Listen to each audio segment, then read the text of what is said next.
Welcome recording. to the new and improved SRQ Real Talk Lender versus Realtor. This is like our 16th attempt at this. Probably. It's really Real Talk SRQ, but it's okay. Look, it's the first episode. We're learning. I am Corey Banks, your lovely host today, owner, broker of Floridian Mortgage. And who are you? I am Justina Michalowska with Preferred Shore. I am your lovely co-host today. That sounds like a bad villain and like what is it? The Hunt for Red October or something? Probably. What is that? Russian, Scandinavian? What is that last name? Can't believe with this. This is Polish. Polish. It's Polish. I am as Polish as they come. Nice. That's right. It's not the same, Scandinavia, Russia, Poland, those are all very different things, but that's okay. So the purpose of this podcast is, I think you and I have both discussed that there is a huge void in the industry of a lender's perspective with a realtor's perspective, getting on air, talking about real things that happen in real estate, talking about what's really going on in the marketplace. Why do you think that this podcast was important? I think, there's a lot of discussions to be had right now about real estate. There's a lot going on nationwide, but really a lot going on locally on our local level.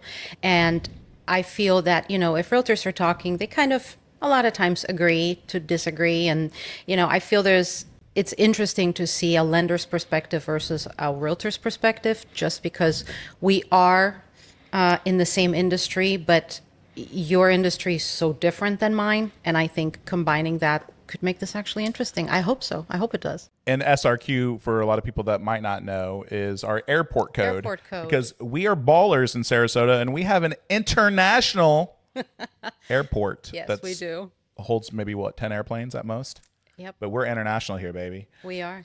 And I think we both can do transactions throughout the state of Florida. Mm-hmm. Why did you select this area of Florida when you came here? How long ago? Was it 20 years ago? Something like that? 21 years ago.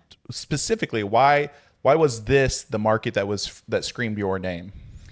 Well, when I initially came here, I came here because I had friends here that lived here. So that's what brought me here initially. And when I started visiting Sarasota, I just thought there's something about Sarasota that's incredibly unique. So besides the geographic location of it being very convenient and being, only 3 hours from Miami, an hour from Tampa, 2 hours from Orlando, it's a very cool city because we have a lot to offer here without it being overboard crazy busy.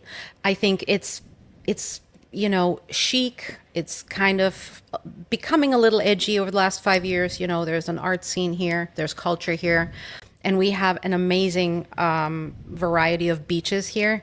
So that combination with a sense of community without being too blown up like Miami, as an example, is a complete opposite, really what drew me to this area, and still having the ability to go to Miami and be there in 3 hours. So that's what I love about this area. Yeah, I think for me, it's this being able to do the outdoor activities. Like, not that I do a whole lot of outdoor activities, but I could if I wanted to. Sure you do. Right?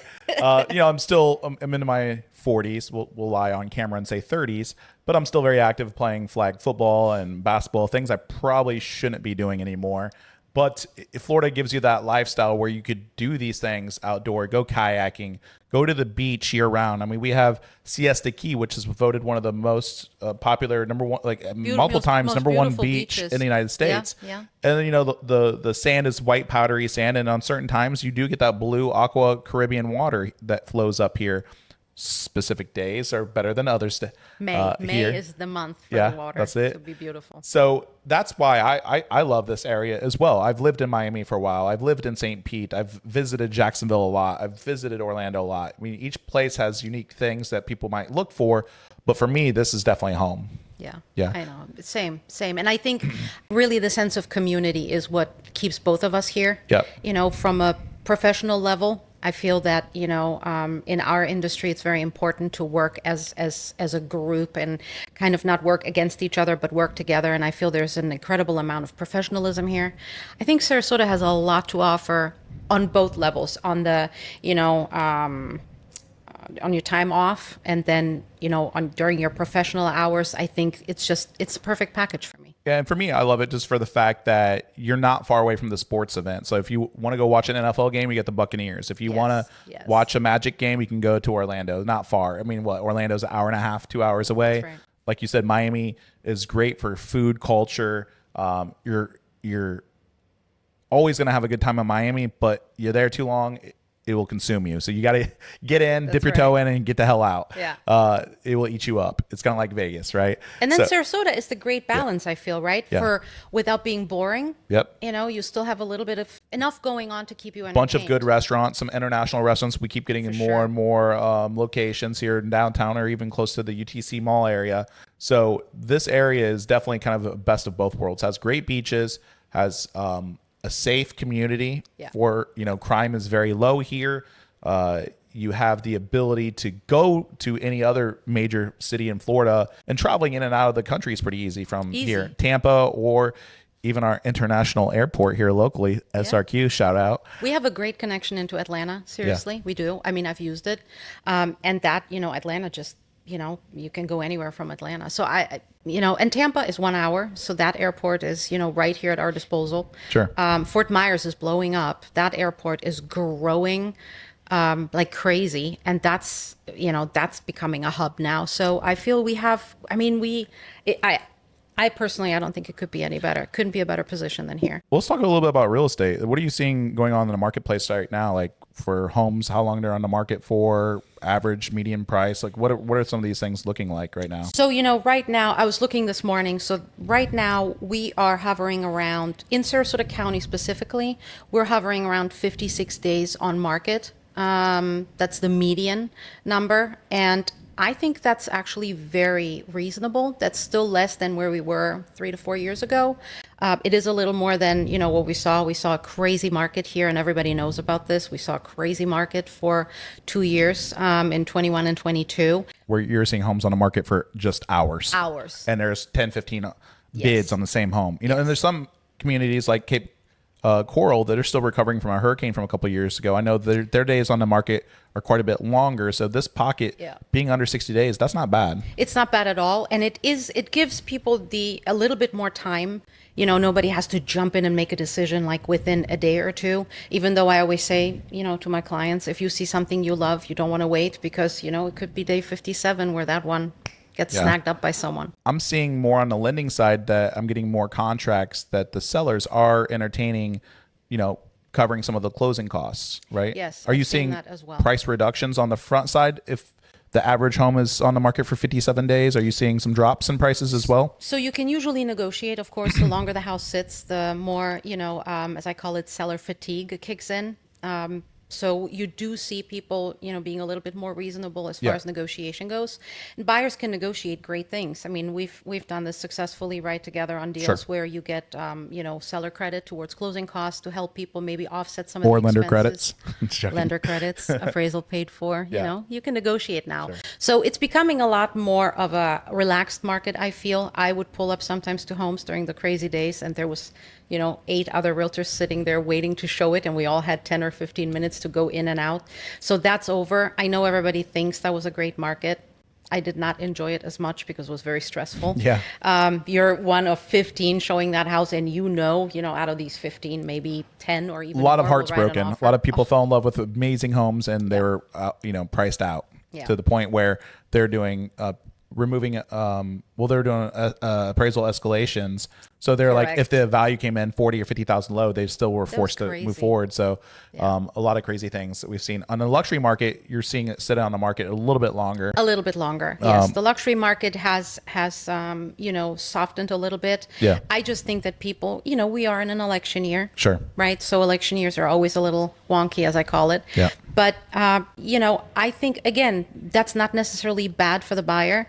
It's turning slowly into a buyer's market where people can now at least take a breath and sleep on making a decision. And those are big decisions. Let's agree on that. I mean, we both know, right? This is not for the easy at heart here to make a decision like this. I mean, it's big financial commitment. Well, it feels like when I got in the game in mortgage lending about 12 years ago, you could get a decent home for like 200s. And now it seems like those days are gone, at least here at a local level. Could you find something still in the 200s in Brooksville, 2 hours north of here by Gainesville, or maybe out in Mayaca or Arcadia? Can you still find stuff in the twos? Yes.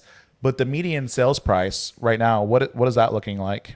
So median sale price right now in the month of May. So, today is May 31st. So as we go live, will probably be the first week of June with this podcast. But right now we're seeing, a median sale price in Sarasota County, again, around 435. Which Yeah. I think, unfortunately is not the 285 anymore that people liked and Yep. got used to. I know Florida was, for lack of better words, cheap.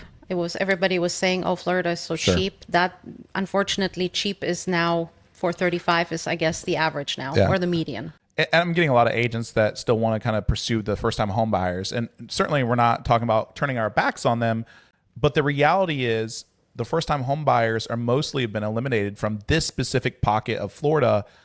From a perspective of the home affordability, you have to make really good income now to qualify for a home in the fours, right? Yes, yes. And a lot of the down payment assistance programs are great, but there's a lot of lenders and realtors that keep selling some of these programs that here at a local level won't work because you can't make too much money for a lot of these down payment assistance programs, but you got to make enough to qualify for the home you're trying to buy. And the problem is there are no homes in the twos that are available that are single family anymore at this level. And even in the 300s, it's difficult to find a single family home that's not beat up. So Yeah, that doesn't need work or, any kind of financial, doesn't have a Repairs. come with a financial burden of repairs, remodeling, or similar. You can find condos still, Sure. but they're on the smaller side. But the problem is with condos and first-time home buyers is then the condo association fee robs them of their purchase power as well. So it still And those sets you have back. gone up. Those Yep. are going up right now, unfortunately, as well.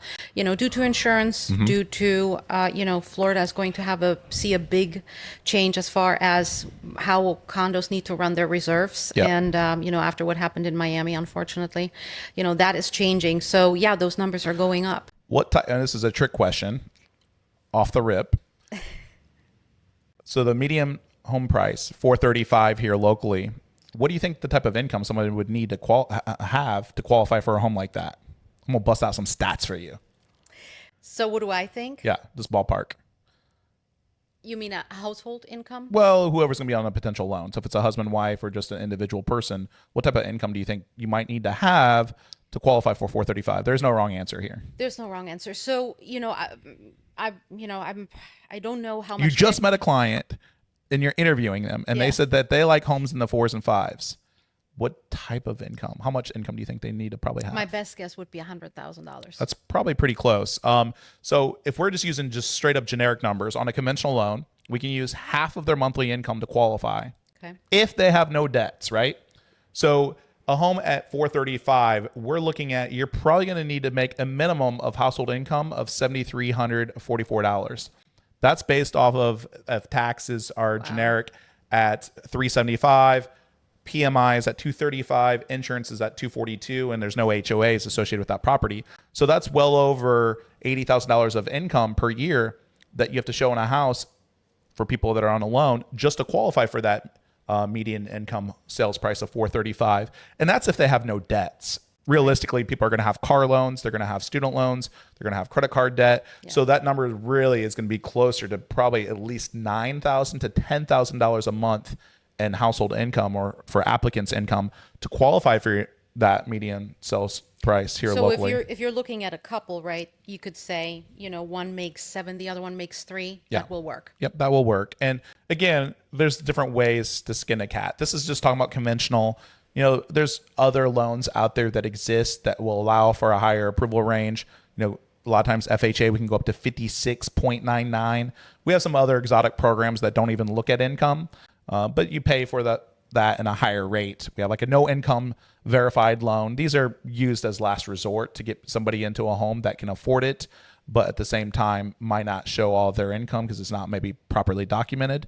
So there's other ways to get into a home, but just bottom line is thinking that you're going to qualify for a home and you make $3,600 a month and it's just one income, it's very difficult to get something going. I mean, if you have great credit, a big down payment. There's, like I said, some exotic programs, but you're not going to qualify for a home, at least in Sarasota County. We need more income.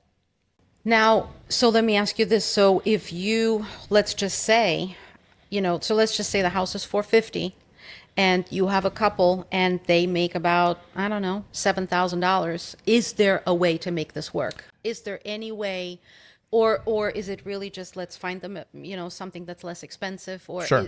are there creative ways to help someone, get into that very median We'll probably kind be of looking sale at, price? we'd probably be looking at a little bit lesser home, but there's different tricks you can do. You can get a seller credit of 3%. We can do a 2-1 buy down to make the first year 2% less interest rate, which would help absorb that monthly cost. But for qualification purposes, we still have to go by whatever the stated rate is today. Year 2 on that program would be 1% less. That's how you can gobble up a full 3% seller credit to make the monthly payment more affordable. However, numbers are numbers, and we get this all the time. I want to buy this home close to the beach. Well, yeah, your income is $4,000 a month. We all want to buy a home close to the beach, but it's not reality. Yeah. So sometimes these numbers are what they are. There are certain loan programs where we can add in additional income. MCC tax credit lets us add in a little bit of extra income to help you qualify.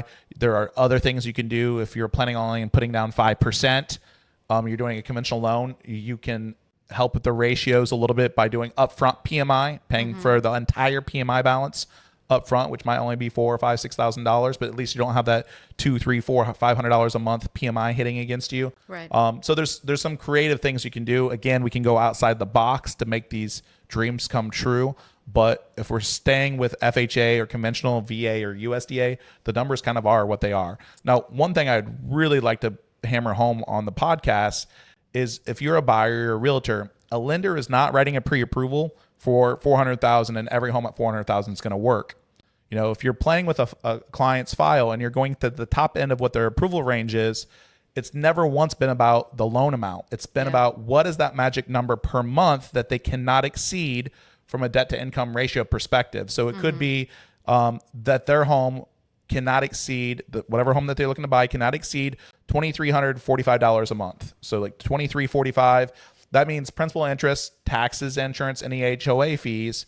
So that might equate to a $300,000 home, but it might not work with a $260,000 home. And you're like, well, why? That's a lesser amount. Well, the home at $260 might have HOA fees that are $800 a month. Yeah. So it goes by that magic number. Taxes, right? Yep. Taxes, HOA. That's what we like to get insurance quotes complimentary right out the gates, just to ensure insurance doesn't blow our deal up. And I do that. I do that usually during the inspection period. When we have an inspection period that's negotiated, I get that within the first 48 hours because insurance can make or break a deal. We've seen both. We've seen that happen. Now, we do get a lot of clients that, they make $400,000 a year and they're living relatively within their means. Yeah. And they're looking at a $400,000 home and their debt to income ratios are like 20%. Yeah. That's any home at 400,000 is going to work. Happy shopping. Absolutely. But we're talking about the clients that in this tough economic market with the rates where they're at as of the end of the month of here in May, we're seeing with rates, inflation, what it is. we're seeing rates in the low sevens. Yeah.